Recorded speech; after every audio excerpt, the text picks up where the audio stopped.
Welcome to this journey through one of the most disturbing cases in history. Today we will delve into the dark mountains of Kentucky, where the Appalachian peaks hold secrets that time insists on concealing. If you are joining us, let us know in the comments where you are watching from. Let's uncover together what happened in those isolated lands. This video is a work of fiction, created solely for entertainment purposes.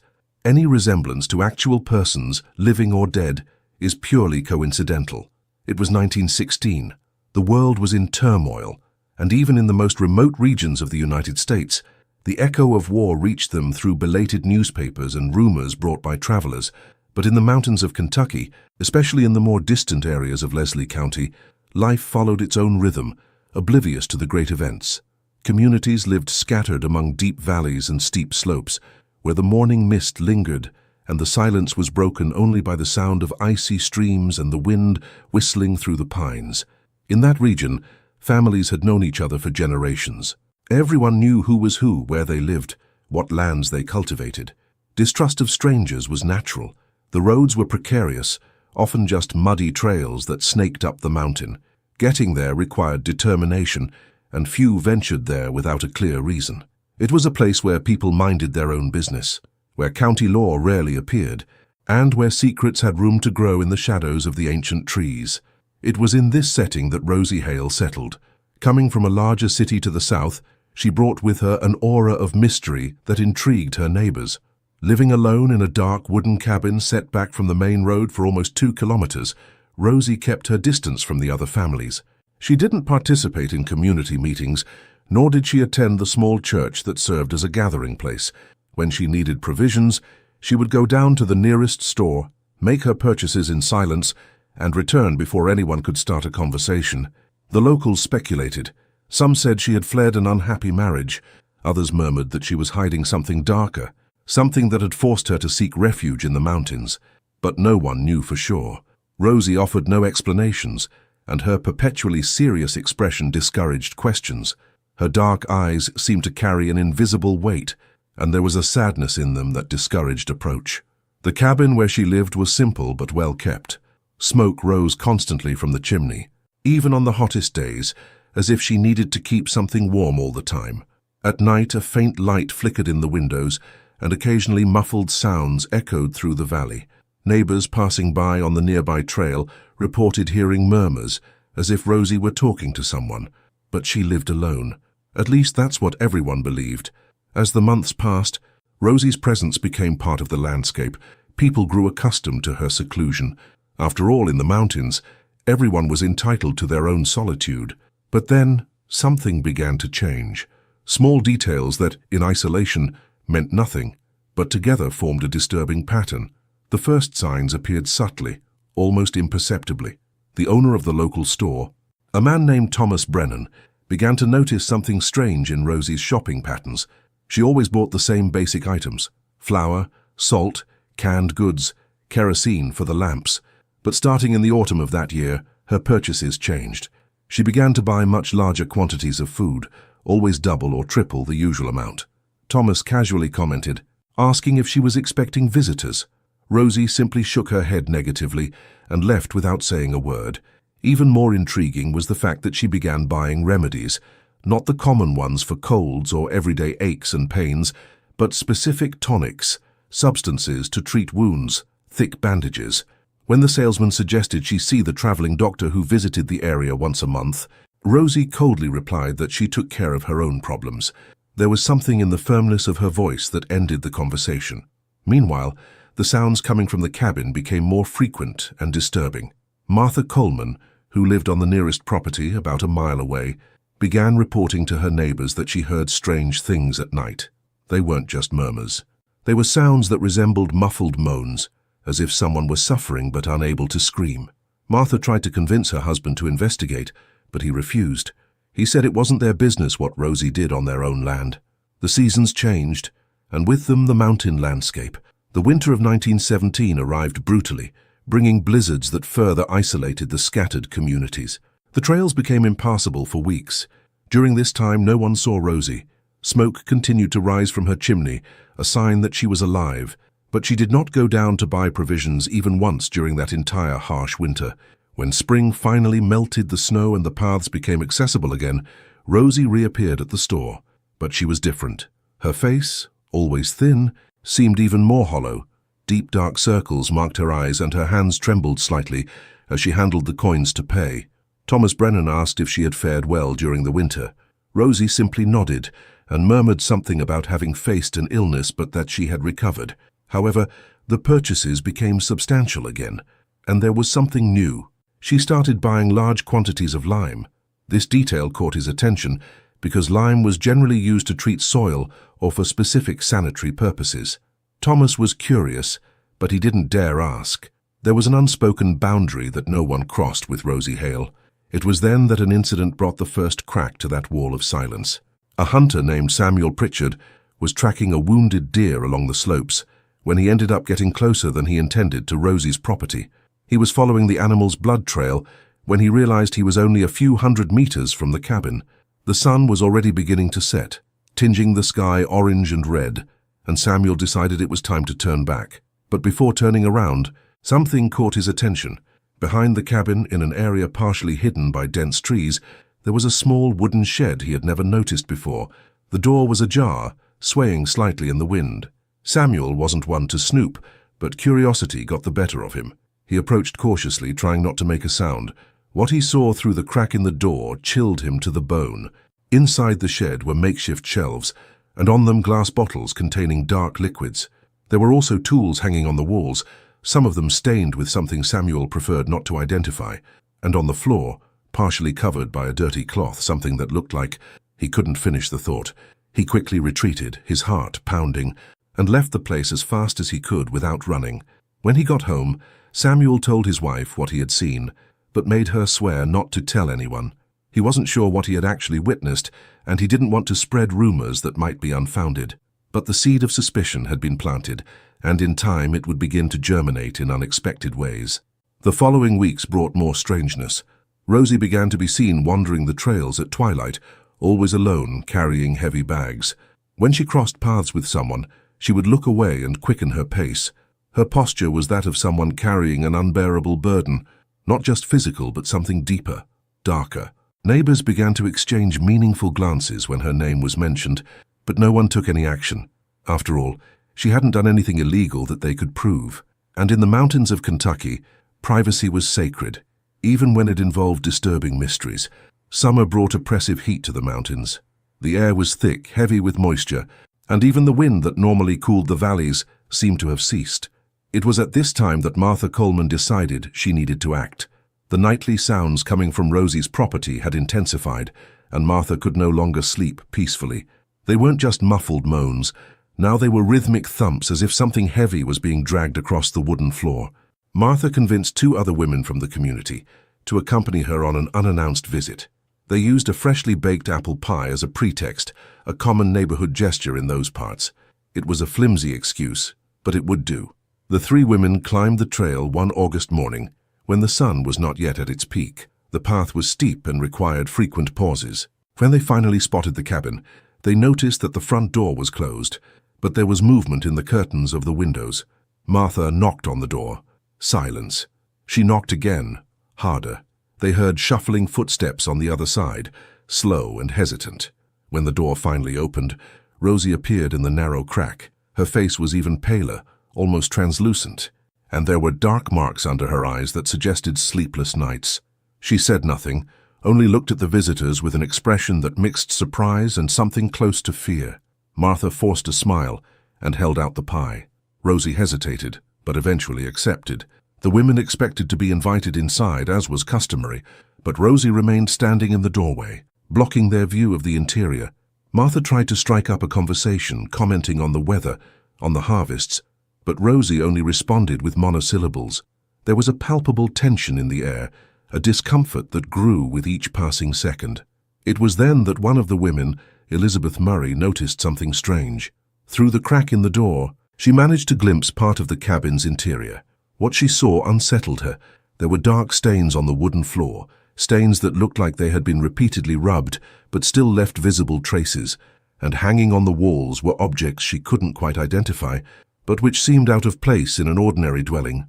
Rosie noticed Elizabeth's inquisitive gaze and stepped back, closing the door almost completely. She thanked her for the pie in a trembling voice and said she was busy and needed to get back to her work. Before Martha could protest, the door slammed shut, and they heard the lock click into place on the other side. The three women stood there for a few moments, exchanging confused glances. What had just happened confirmed that something was deeply wrong. On the way back, Elizabeth couldn't contain her observations. She described the stains on the floor, the strange objects on the walls. Martha added that Rosie seemed terrified, as if she were hiding something terrible. The third woman, Sarah Bennett, suggested that perhaps they should notify the county sheriff, but Martha hesitated. The sheriff lived more than 30 kilometers away, and making a report without concrete evidence could cause problems. Besides, Rosie technically hadn't committed any crime that they could point to. It was all based on suspicions and feelings, but suspicions grew stronger when, days later, a smell began to spread through the area. It wasn't constant, only on the hottest afternoons when the wind blew in the right direction. It was a sweet, nauseating odor, reminiscent of something decomposing. Initially, the neighbors thought some animal had died nearby, something common in forests, but the smell persisted and seemed to come specifically from the direction of Rosie's property. Thomas Brennan, the store owner, had a private conversation with some men from the community. He mentioned Rosie's unusual purchases, especially the large quantities of lime. Lime was known for its odor-neutralizing properties and its ability to accelerate decomposition. It was used in cemeteries and in delicate sanitary situations. Why would a woman alone need so much lime? The question hung in the air unanswered. Samuel Pritchard, the hunter who had seen the shed months before, finally decided to share his experience. He described the jars, the stained tools, the covered object on the floor. His words were met with a heavy silence. The men exchanged glances, each processing the implications of what was being suggested. No one wanted to believe it, but the evidence was hard to ignore. It was decided that someone needed to investigate further. But who? And with what authority? The sheriff was too far removed to be involved without solid evidence, and no one wanted to confront Rosie directly, not after the way she had reacted to the women's visit. There was fear, too. Fear of what they might discover. Fear that their worst suspicions would be confirmed. While the community debated in silence, Rosie continued her solitary routine. But now, everyone was watching her. Her every move was noticed. Every visit to the store was commented on. She had become the center of an invisible web of surveillance, and she seemed to feel it. Her shoulders hunched more each day, as if the weight of the stairs were physical. And on moonless nights, when darkness completely swallowed the mountains, the sounds coming from her cabin echoed through the valley like disturbing reminders that something terrible was happening, something that no one yet dared to confront. Autumn 1917 arrived, bringing a change in the colors of the mountains. The trees were dressed in golden and crimson hues, and the temperature began to gradually drop. It was at this time that a stranger appeared in the region. His name was Daniel Whitmore, and he introduced himself as a representative of a lumber company interested in assessing the local forests for possible commercial exploitation. He stayed at the only available guest house, a modest house run by the widow Eleanor Price. Daniel was a middle-aged man, well-dressed by local standards, with polite but reserved manners.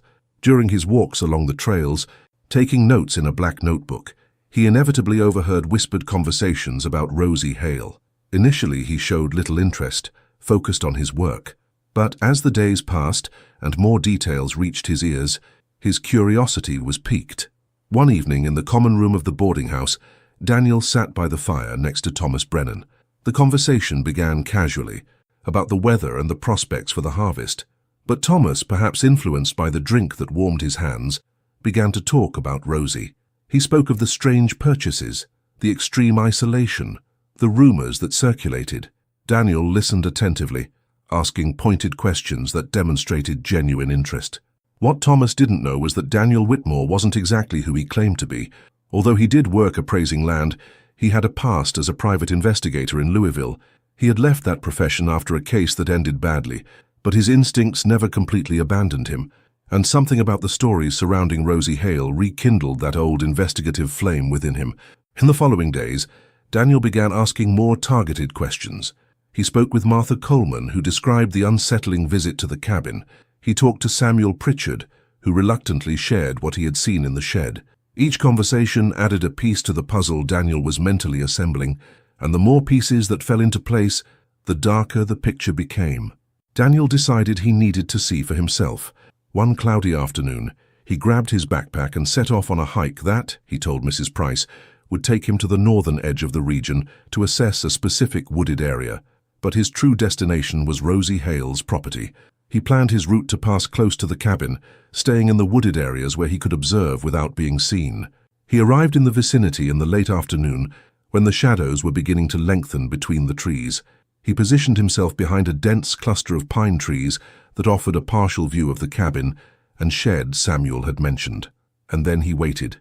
The silence of the forest was broken only by the distant song of a few nocturnal birds and the occasional rustling of small animals in the undergrowth. Night fell quickly, as always happened in the mountains. A faint light appeared in the cabin window, probably from an oil lamp. Daniel remained in his position, motionless, his eyes fixed on the building. Hours passed without anything remarkable happening. He was beginning to wonder if he had wasted his time when around midnight the cabin door opened. Rosie emerged, carrying something heavy wrapped in a dark cloth. She moved with difficulty, stopping frequently to adjust the weight in her arms.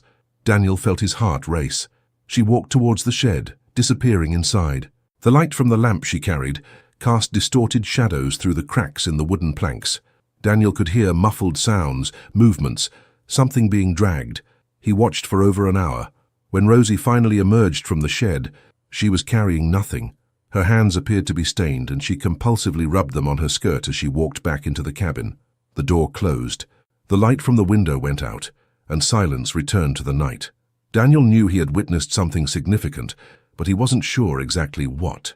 His suspicions grew, but suspicions weren't proof. He needed more. He decided that the next morning, as soon as Rosie left the property to go shopping at the sale, he would examine the shed more closely. It was risky, potentially illegal, but his conscience wouldn't allow him to ignore what might be happening there. He spent the rest of the night in restless sleep at the inn, mentally rehearsing what he would do. At dawn, he positioned himself nearby again, this time with a clear plan. He watched Rosie leave the cabin around 8 in the morning, following the trail toward the store. He knew he had at least 2 hours before her return. It was enough time if he was careful. He approached the shed, his heart racing.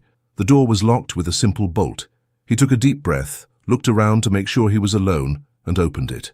What you found inside would change everything. It would change not only your understanding of the case, but also the fate of that entire small community in the Kentucky mountains.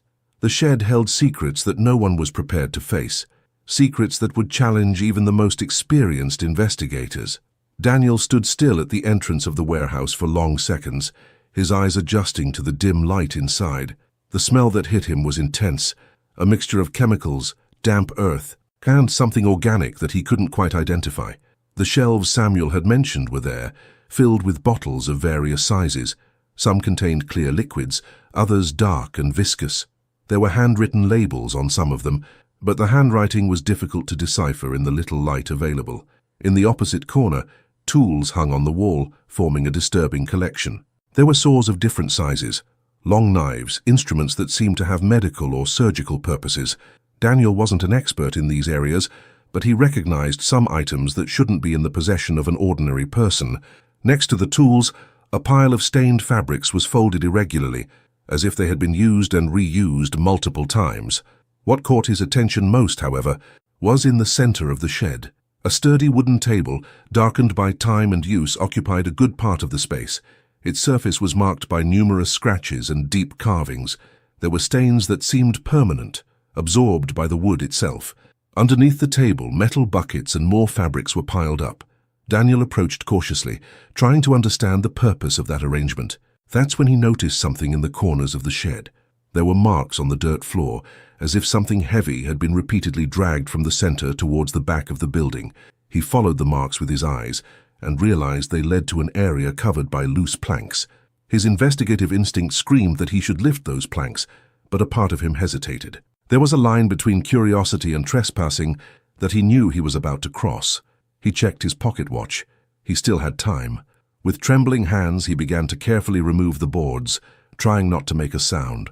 The wood was damp and heavy. When he finally removed the main pieces, an opening in the floor was revealed.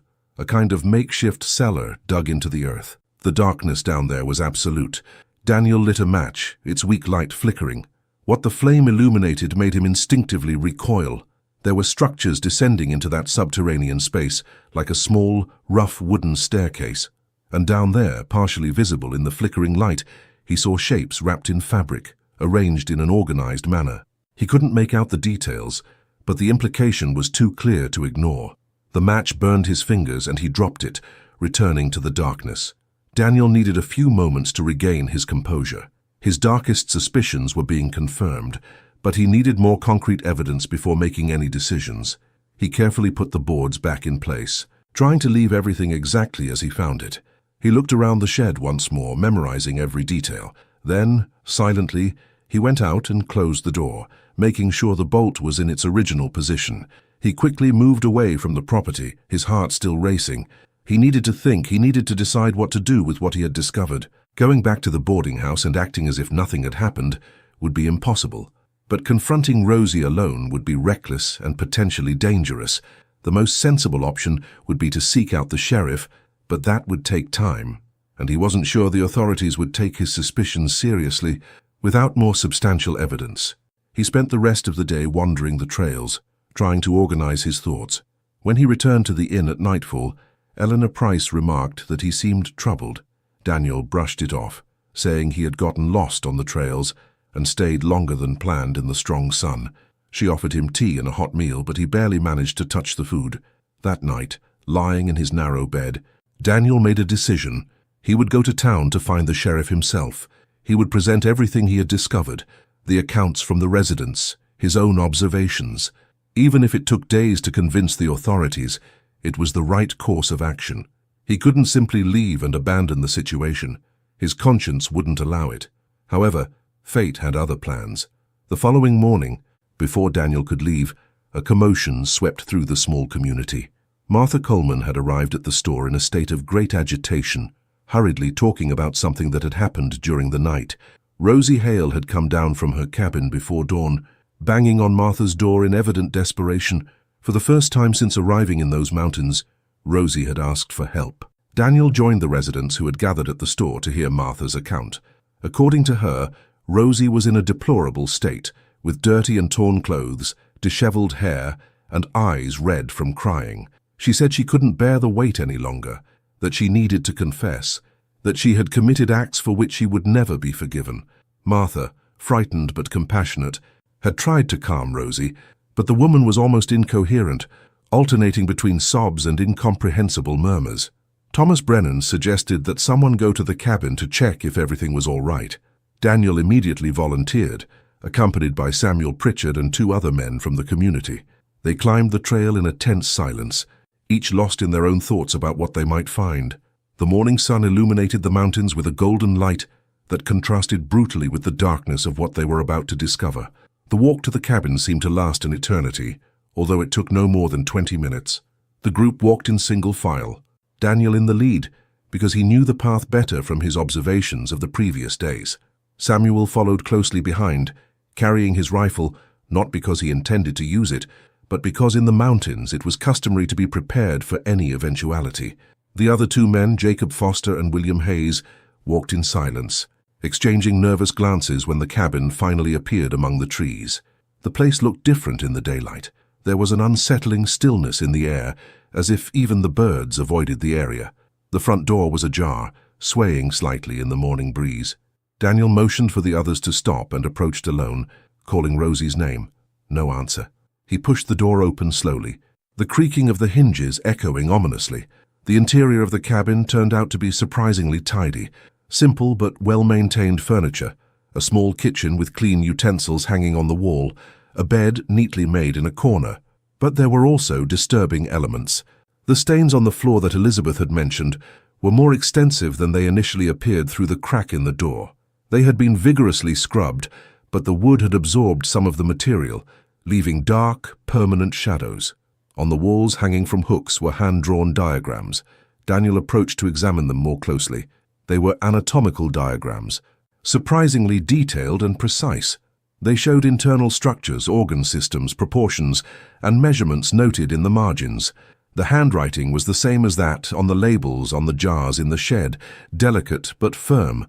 There were also pages torn from medical books, fixed to the wall with nails, some so old that the paper was yellowed and brittle.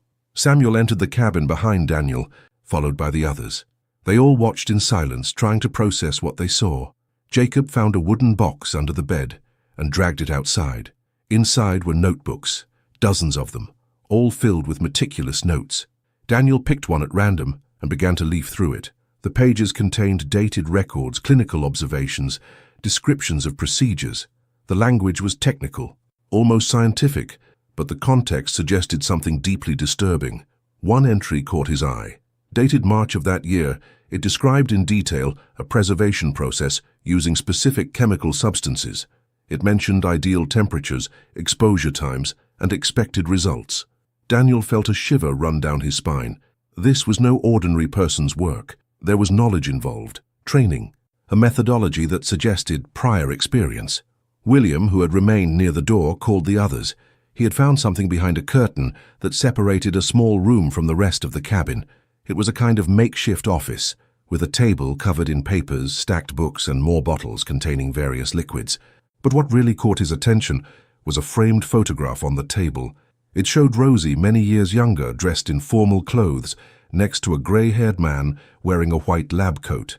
Behind them, a sign hung on the wall which, although out of focus in the photo, seemed to indicate some kind of medical institution. Daniel examined the photo more closely. There was an inscription at the bottom, written in faded ink. He could only partially decipher the words, but he made out what appeared to be a name and a year, 1898. This meant the photo was almost 20 years old. Rosie appeared to be around 20 in the picture, which would put her in her 40s now. But who was the man beside her? And what kind of institution was it? The men decided it was time to check the shed. If their suspicions were correct, that's where they would find the most conclusive evidence. They left the cabin and walked the 50 meters that separated them from the smaller building. Daniel felt his stomach churn when Samuel opened the bolt. This time, with daylight streaming through the cracks in the boards, the interior was more visible than on their previous visit. Everything was exactly as he remembered it. The shelves with jars, the hanging tools, the marked table. But now, with 4 pairs of eyes examining every detail, new elements were revealed. There was a rudimentary ventilation system in the ceiling, metal pipes leading outside, probably to disperse odors. The walls had been covered with lime in some areas, clearly in an attempt to control the proliferation of fungi and bacteria. Jacob approached the shelves and began reading the labels on the bottles. Some contained names of substances he vaguely recognized from conversations with the traveling doctor. Formaldehyde, ethyl alcohol, saline solutions. Others were completely unknown to him. There were also containers with what appeared to be preserved specimens, but the contents were difficult to identify through the cloudy glass and murky liquid. Daniel knew the time had come to reveal what he had discovered on the ground. He pointed to the loose planks and briefly explained that there was an underground space beneath. The other 3 men exchanged glances, the tension palpable. No one wanted to be the first to look, but they all knew it was necessary. Samuel, being the oldest and most experienced of the group, took on the responsibility. They removed the boards again, this time more easily, since Daniel had already loosened them the day before. The opening turned out to be larger than it had initially seemed. The rough ladder descended about 2 meters to the bottom. Samuel picked up a lamp he had found hanging on the wall and climbed down carefully, his companions watching from above with bated breath. The lamplight gradually illuminated the underground space.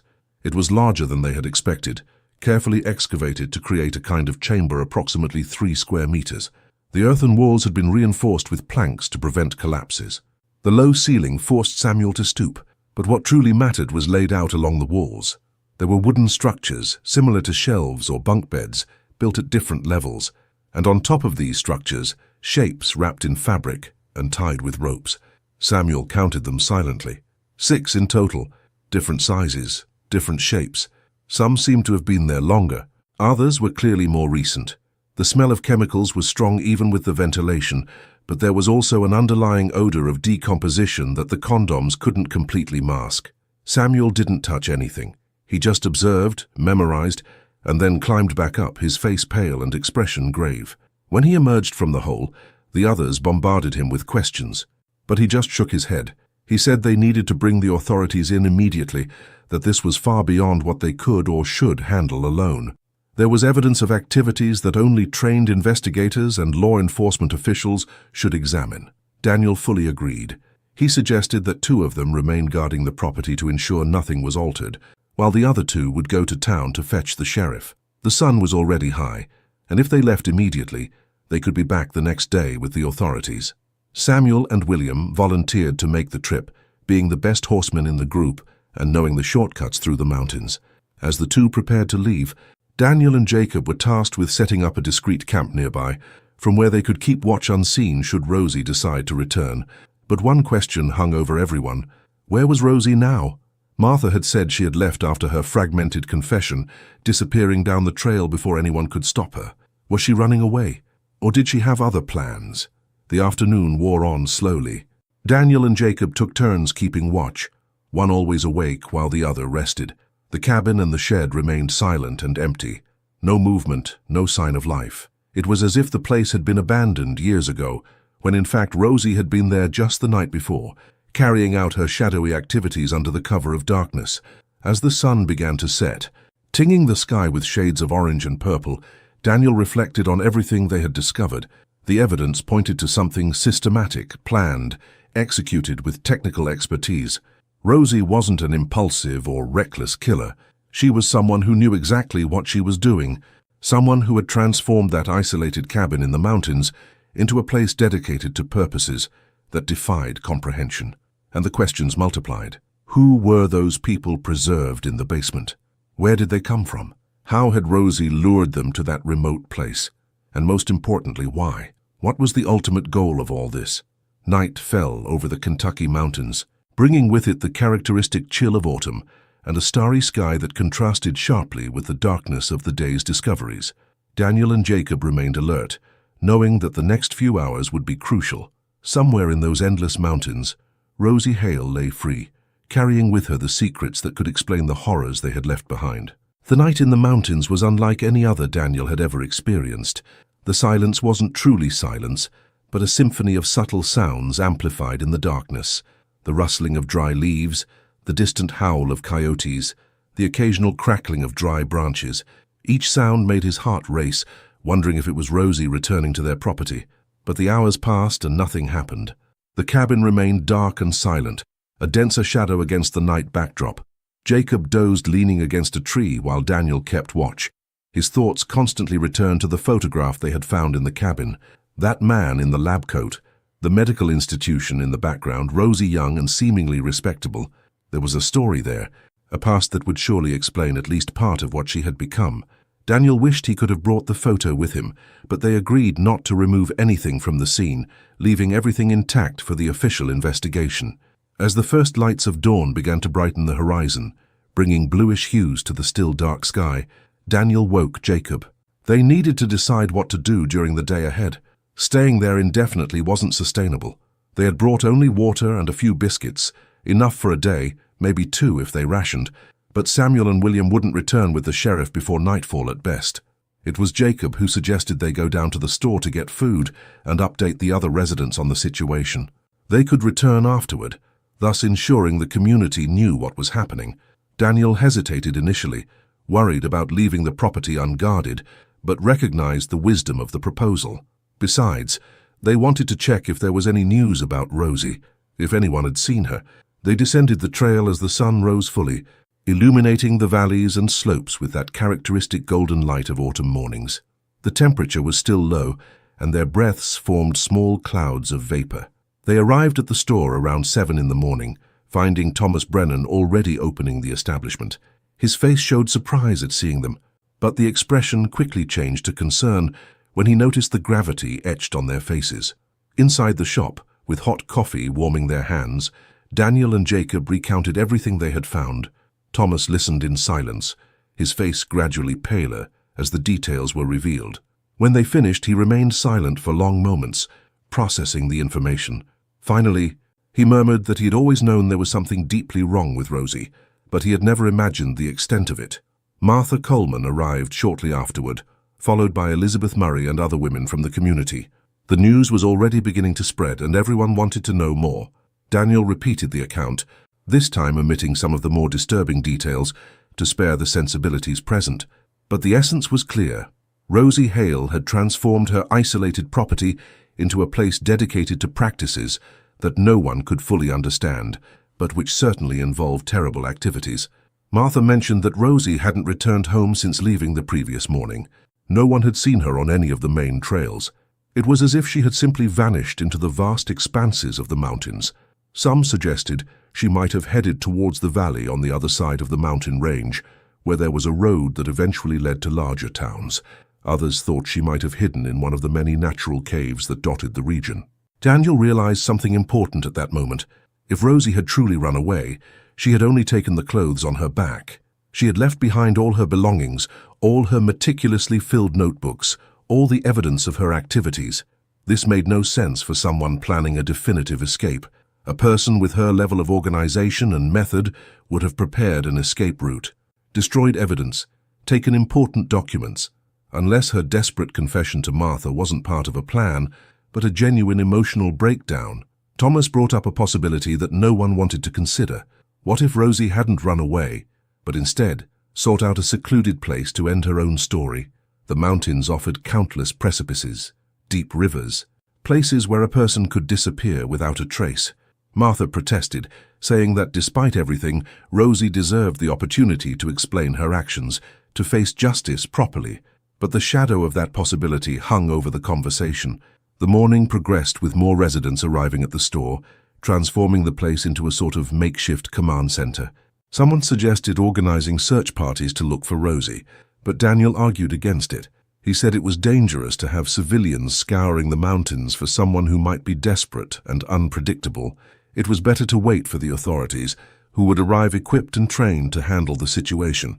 Then came some unexpected information.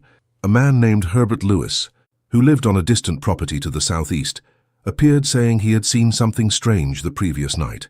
Around midnight, he was awake, tending to a sick cow, when he heard the sound of someone walking hurriedly along the path that passed near his land. He lit a lamp and went out to investigate, arriving in time to see a female figure disappearing into the darkness, moving urgently towards the more remote areas of the mountain.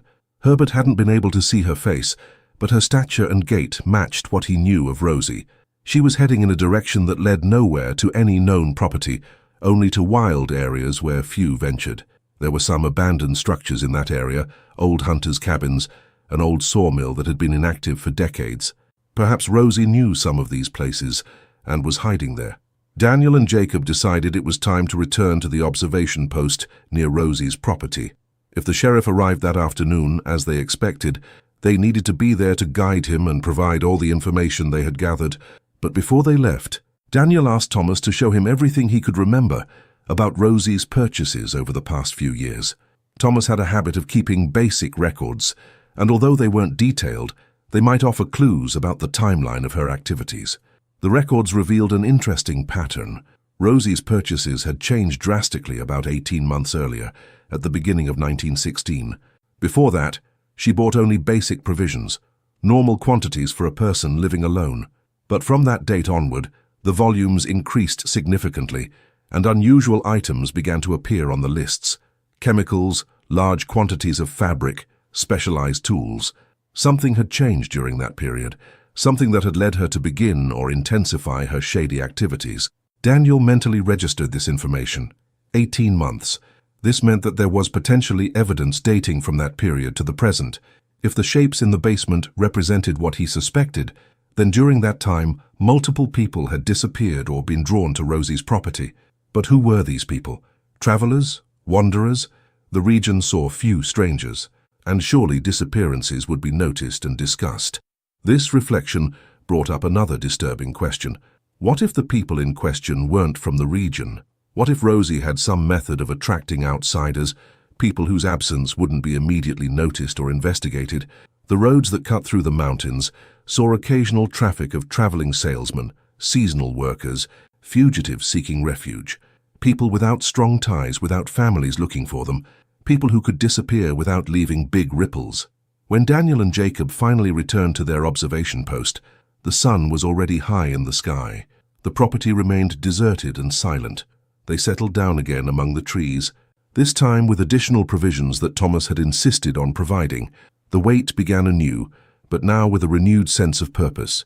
In a few hours, the authorities would arrive, and the official investigation would begin. Daniel used the time to mentally review everything they knew. The old photo suggesting Rosie's medical or scientific connection. The detailed notebooks with technical language. The shed equipped as a kind of laboratory or procedure room. The basement containing preserved evidence. And the desperate escape after a fragmented confession. Each piece individually was disturbing, but together they formed a picture that suggested something beyond simple criminality. There was purpose there, methodology, perhaps even a distorted justification that made sense only in Rosie's mind. The afternoon brought changes in the weather. Dark clouds began to gather over the mountain peaks, and the wind picked up. A storm was approaching, common at that time of year, but always impressive at high altitudes. Daniel worried about Samuel and William, hoping they could return before the rains made the trails impassable. It was then, as the sun began to be obscured by clouds and the first drops of rain began to fall, that Daniel heard sounds coming from the direction of the main path. It wasn't the galloping of horses he expected, but human footsteps, slow and dragging. He signaled for Jacob to remain silent, and they both positioned themselves to see who was approaching. The figure that emerged from the bend in the trail made Daniel's heart stop for a moment. It was Rosie Hale. She had returned. Her clothes were dirty and torn, covered in mud and leaves. Her hair, normally tied in a tight bun, fell disheveled over her shoulders. But what was most striking was her expression. There was no fear or despair. There was only a profound resignation, as if she had made a final decision and was at peace with the consequences. Rosie walked straight to the cabin, not looking to either side, seemingly oblivious to the rain that was beginning to fall more heavily. She went inside and closed the door behind her. Moments later, light appeared in the windows. She was inside, waiting. But waiting for what? For the sheriff who would come to arrest her? For some resolution that only she understood? Daniel and Jacob exchanged glances, undecided about what to do. Should they confront her? Should they simply continue waiting? The decision was made when, less than an hour later, they finally heard the sound of horses. Samuel and William were returning, and they were not alone. 3 men accompanied them, mounted on sturdy horses and wearing raincoats. The sheriff of Leslie County had arrived, bringing with him 2 deputies.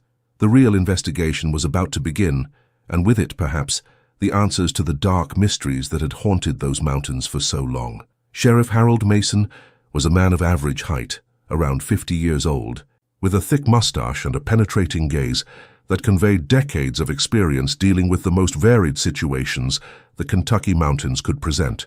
His deputies, both younger, carried rifles and seemed prepared for any eventuality. They dismounted near the point where Daniel and Jacob were waiting for them, and Samuel made the introductions quickly while the rain intensified. Daniel reported everything to the sheriff, from the community's initial suspicions to the discoveries in the cabin and the shed. Mason listened without interrupting, his face remaining expressionless, but his eyes revealing the seriousness with which he absorbed every detail. When Daniel mentioned that Rosie had returned and was now inside the cabin, the sheriff nodded slowly and began to give instructions to his men. The approach would be cautious but firm. Mason made it clear that he didn't want unnecessary violence, but he also wouldn't take any risks. One of the deputies positioned himself on the side of the cabin, with a view of the back door in case Rosie tried to escape that way. The other remained near the main entrance, rifle in hand but pointed downwards. The sheriff then walked to the door and knocked 3 times, loudly and deliberately. There was a silence that seemed to stretch on endlessly. The rain drumming on the cabin roof and the leaves of the trees created a continuous sound that made it difficult to hear any internal movement. Mason knocked again, this time announcing his presence and authority. His voice was strong, accustomed to being obeyed, but there was also a note of professional respect, like someone who understood the gravity of the situation. The door opened slowly. Rosie appeared in the doorway, illuminated by the dim light of the lamp behind her. Her face was calm, almost serene, an expression that contrasted dramatically with the state of her clothes and hair. She looked at the sheriff, then at the men positioned around her, and finally spoke. Her voice was low but clear, without a trace of hysteria or fear. She said she knew why they were there, that she had been waiting for them, and that she was ready to accompany them. Mason asked permission to enter the cabin and examine the premises. Rosie simply stepped away from the door in a gesture of acquiescence. The sheriff entered cautiously, followed by Daniel, whom he had invited to accompany him as a civilian witness. The deputies remained outside with Rosie, maintaining a respectful but vigilant distance. Inside the cabin, Mason systematically examined every corner. He observed the stains on the floor, the diagrams on the walls, the stacked notebooks. He leafed through some of them, his expression growing progressively darker as he read the meticulous notes. He asked Daniel to show him the shed, and together they walked in the torrential rain. The interior of the shed provoked a visible reaction even in the experienced sheriff. He stood there for long moments just observing, his jaw clenched. He examined the jars, the tools, the marked table. When Daniel pointed to the loose boards on the floor, Mason nodded gravely and descended into the underground space with a lamp. He stayed down there for almost 10 minutes, long enough to carefully examine the evidence without disturbing it. When he emerged, his face was pale despite the experience he carried. He told Daniel that he would need to bring in more men, that this was bigger than his small team could adequately handle. He mentioned that he would send a message to the state capital, requesting specialized investigators. This was no ordinary rural crime case. There were complexities that demanded expertise beyond what he could offer.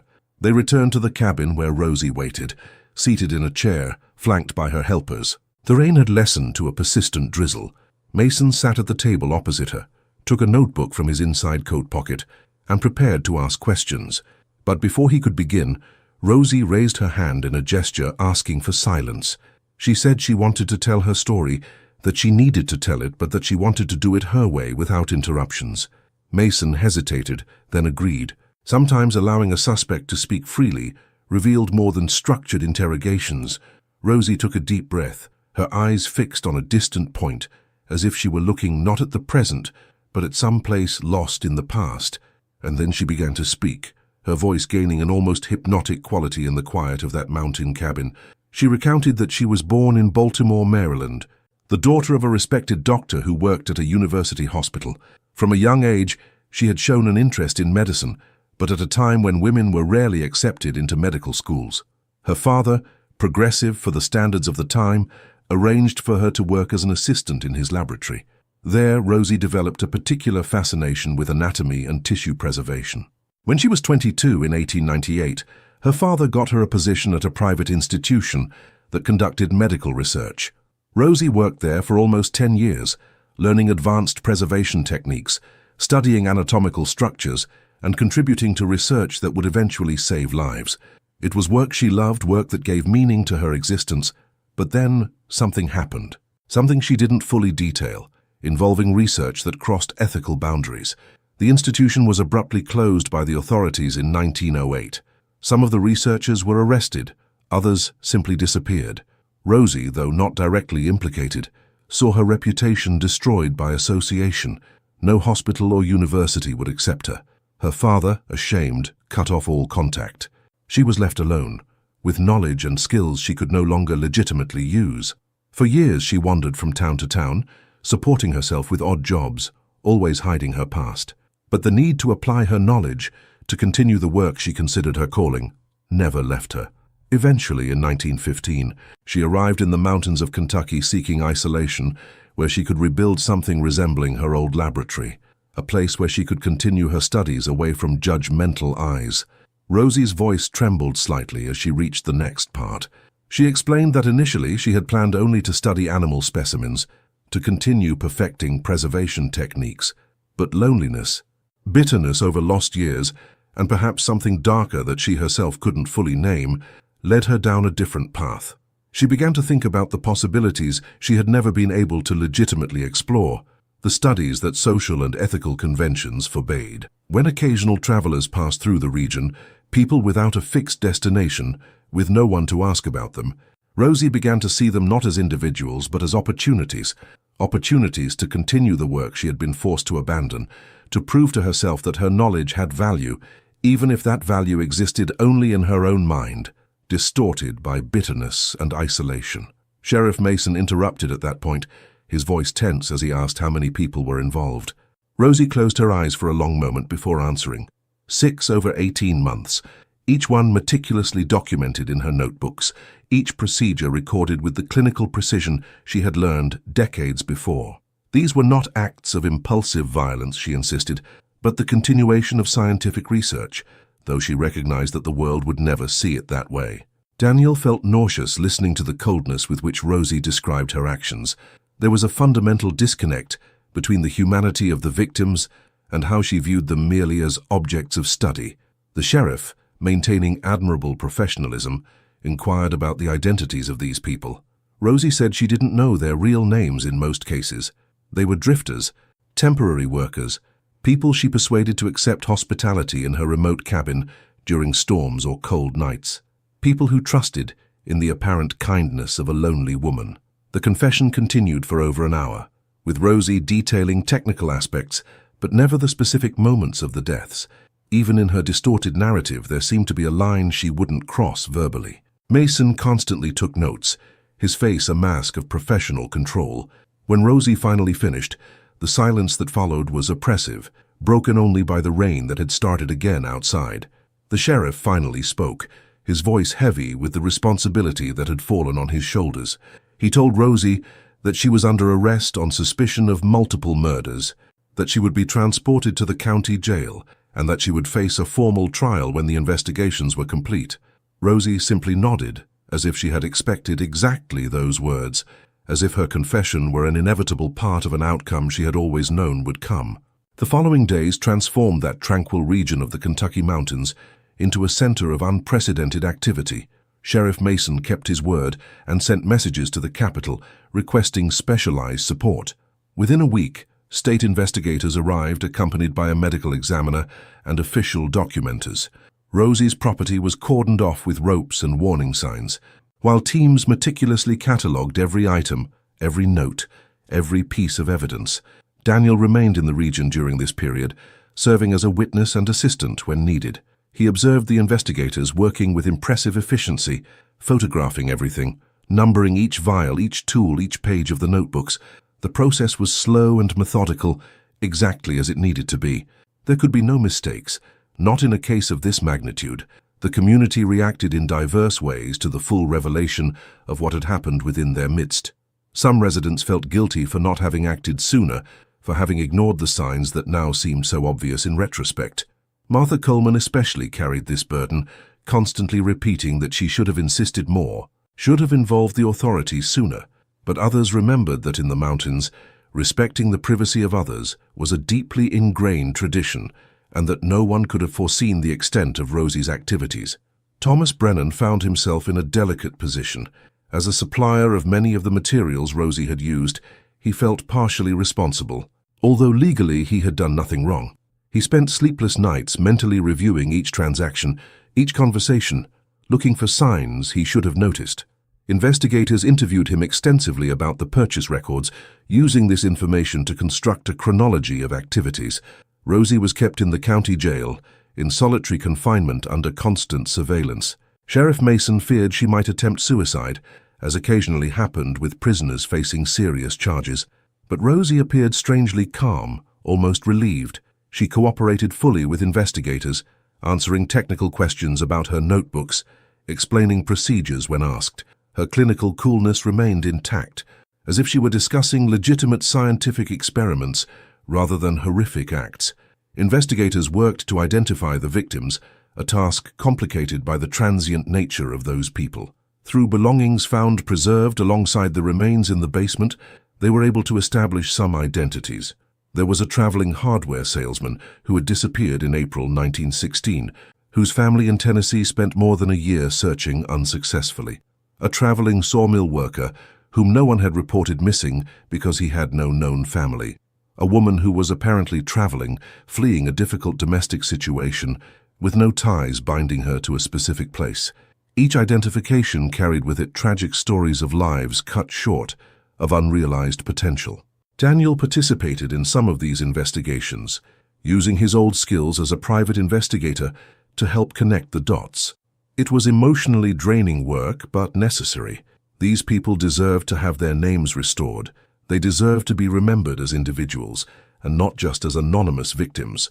The case attracted the attention of newspapers beyond the region.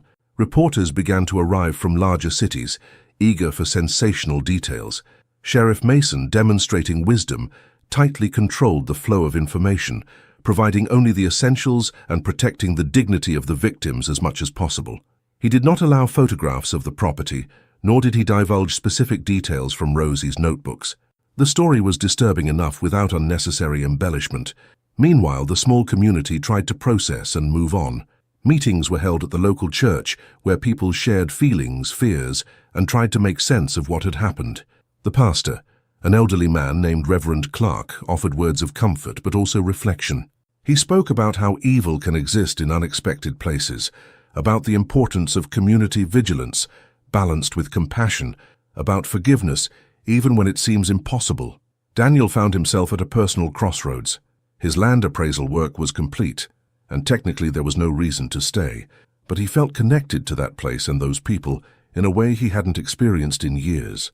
There was something about that community, about the way they faced adversity together, that touched something deep within him. Eleanor Price, the landlady, remarked one evening that he seemed to have found purpose again, something that had clearly been lacking when he arrived. The trial date was set for December 1917.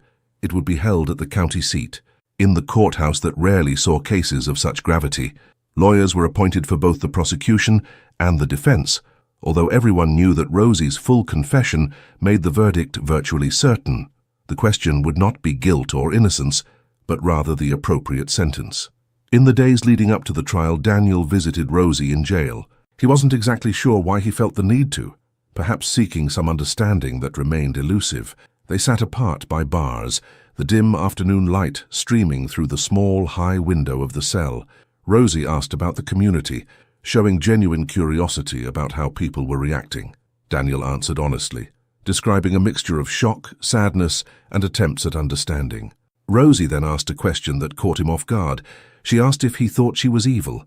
Daniel remained silent for a long time, pondering his answer. Finally, he said that he didn't believe in absolute evil, but rather in choices that led people down increasingly dark paths. He said that she possessed knowledge and skill that could have served humanity, but that bitterness and isolation had led her to pervert those gifts into something terrible. Rosie listened expressionlessly, then nodded slowly, as if agreeing with the assessment. The conversation shifted to Rosie's past, to the years she spent learning medicine in unconventional ways. She spoke nostalgically of that time, when she believed she was contributing to something greater. The sadness in her voice was palpable, as she described how everything had crumbled, how she had been expelled from the only world she knew. She didn't offer this as an excuse, but simply as context. Daniel listened, recognizing the complex humanity, even in someone who had committed such inhumane acts. When Daniel finally left prison, the sun was already setting, casting long shadows across the streets of the small town. He felt strangely melancholic, carrying the weight of knowledge he wasn't sure how to process. Rosie Hale was simultaneously victim and perpetrator, someone whose potential had been wasted by circumstances and her own choices. There were no simple answers, only the complicated reality of human nature in its most disturbing manifestation. The trial was approaching, promising to bring some kind of formal closure to the case, but Daniel knew that the true process of understanding and healing would take much longer. For the community, for the families of the victims who could be identified, and for everyone who had been touched by that dark story in the Kentucky mountains, winter was coming, bringing snow that would blanket the trails and make the mountains even more isolated. But even under the white blanket of winter, the secrets revealed would remain in the collective memory, permanent reminders that even in the most beautiful places, deep shadows can lurk. Winter arrived in the mountains, bringing with it the characteristic silence of the snow that muffles all sounds. The trails were impassable for weeks, and the small community returned to its natural rhythm of seasonal isolation. Daniel decided to stay until spring, accepting occasional work and lodging at Eleanor Price's boarding house, which had become almost a second home to him. The events of that autumn fundamentally changed something in that region. People began to communicate more, to check on each other more frequently. The isolation that was once accepted without question was now viewed differently. Not that privacy ceased to be respected, but there was a renewed awareness that community meant more than simply living close to one another. Rosie's property remained abandoned, sealed off by the authorities while the legal proceedings ran their course. No one dared approach, and over time vegetation began to reclaim the space. The trees seemed to lean over the cabin as if nature were trying to hide that place from view, to slowly erase it from the landscape. Daniel spent many nights reflecting on everything he had witnessed.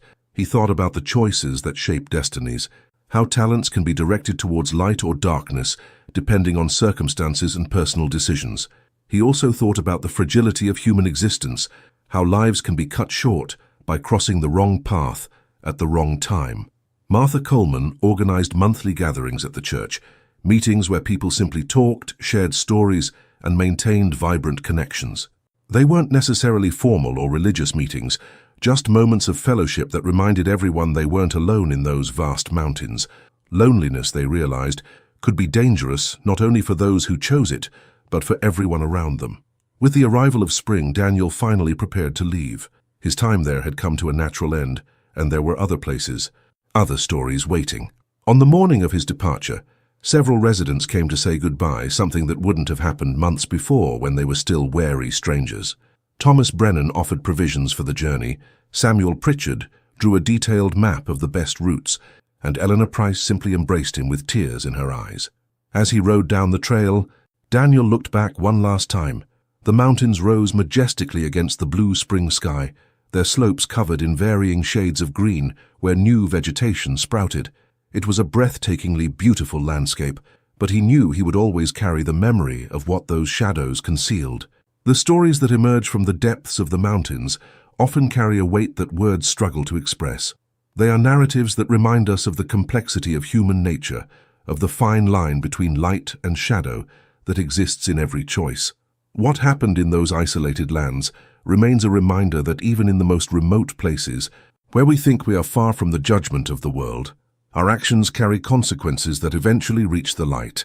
Years would pass, and that community would move forward, stronger from the trials it had faced. The cabin would eventually crumble, reclaimed by the forest, becoming only a vague marker in the landscape. But the lessons would remain alive in the collective memory, passed down through generations as a warning about the dangers of absolute isolation and disconnection from shared humanity. And so, in the mountains of Kentucky, where the wind still whistles through the pines and the morning mist still rises from the valleys, the stories continue to be told, stories that remind us to watch out for one another, to keep connections alive, to never allow darkness to grow unnoticed in the shadows of isolation. If this journey through the dark mysteries of the mountains touched you, consider subscribing to the channel for more stories exploring the forgotten corners of history. And in the comments, tell us, how does your community maintain strong bonds even in difficult times? Until the next story.